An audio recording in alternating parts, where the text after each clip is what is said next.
उत्तर प्रदेश के देवरिया में हुई घटना को लेकर अखिलेश यादव ने बीजेपी पर निशाना साधा है। उन्होंने कहा कि इस घटना की जांच हो, जो भी दोषी हो उसके खिलाफ कार्यवाही हो। सरकार और अधिकारियों की वजह से एक ही परिवार के 6 लोगों को जान गंवानी पड़ी। उन्होंने कहा कि इस घटना के लिए अगर कोई दोषी है तो सरकार और बीजेपी है। अगर बीजेपी दोनों परिवारों को न्याय दिलाना चाहती है तो ऐसे अधिकारी जो वहां पर थे, जिन्होंने इस घटना को बढ़ने दिया, उनके खिलाफ कार्यवाही होनी चाहिए। सरकार को पक्षपात नहीं करना चाहिए। आगे उन्होंने जानकारी देते हुए बताया कि समाजवादी पार्टी का डेलीगेशन देवरिया जाएगा और दोनों परिवारों से बात करके सच जानने की कोशिश करेगा। उधर बीते दिन ईडी द्वारा आप सांसद संजय सिंह की गिरफ्तारी पर भी उन्होंने सवाल उठाए। अखिलेश यादव ने कहा कि जो सच बोल रहा है या दिखा रहा है उसे जेल भेजा जा रहा है। उन्होंने इस मामले में तंज कसते हुए मीडिया कर्मियों से कहा कि अगर आपका भी मन जेल जाने का हो तो सच दिखा दो। मुझे दुख है इस बात का कि सरकार को ये लगता है कि जो खिलाफ है उसको गिरफ्तार कर लो, राजनेता है उनको गिरफ्तार कर लो, पत्रकार हैं उनको गिरफ्तार कर लो। एक ही दिन सोचिए, पत्रकारों की भी गिरफ्तारी हुई और फिर संजय सिंह आप पार्टी के नेता, उनकी भी गिरफ्तारी हो गई ईडी की तरफ से।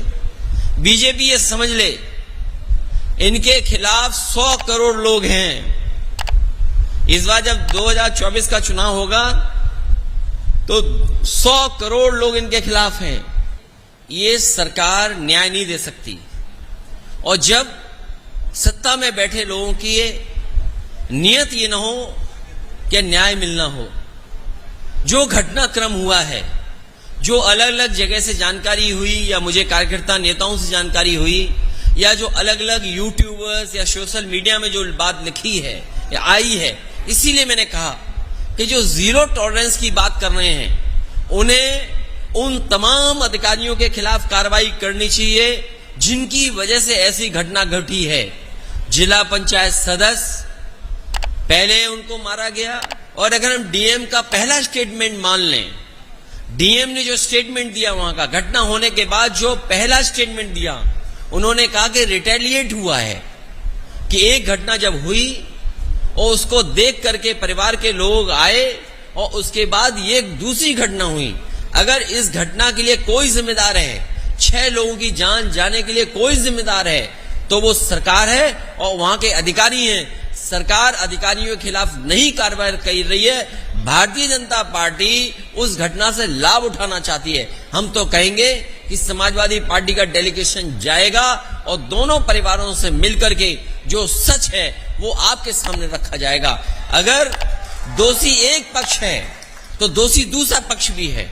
जो घटना हुई है सुनने में आ रहा है और सच्चाई आप भी जानते होंगे और जो घटना है वो भी जानते हैं कि जब जिला पंचायत सदस्य दूसरे पक्ष के घर पे गया तो पता नहीं किसने धार धार से उसकी गर्दन पे हमला कर दिया। दराती और जो गांव में सामान रहता उससे हमला कर दिया, जिसके कारण वहीं पर बेहोश हो गए। उसके बाद और दराती मारी गई, जिसकी वजह से सुनने में आ रहा कि इतनी गर्दन पे मारी गई कि लोगों में ये रूमर फैल गया कि उनकी गर्दन काट करके उनकी हत्या कर दी। जब ये जानकारी उस दूसरे परिवार पक्ष को मिली तब उसमें आकर के घटना दूसरी हुई है। अगर कोई दोषी है इस घटना के लिए तो सरकार है, बीजेपी है। और बीजेपी अगर चाहती है न्याय दिलाना दोनों परिवारों को, तो ऐसे अधिकारी जो वहां पर थे डे 1 से और आज तक, जिन्होंने इस घटना को बढ़ने दिया, उनके खिलाफ कार्रवाई होनी चाहिए।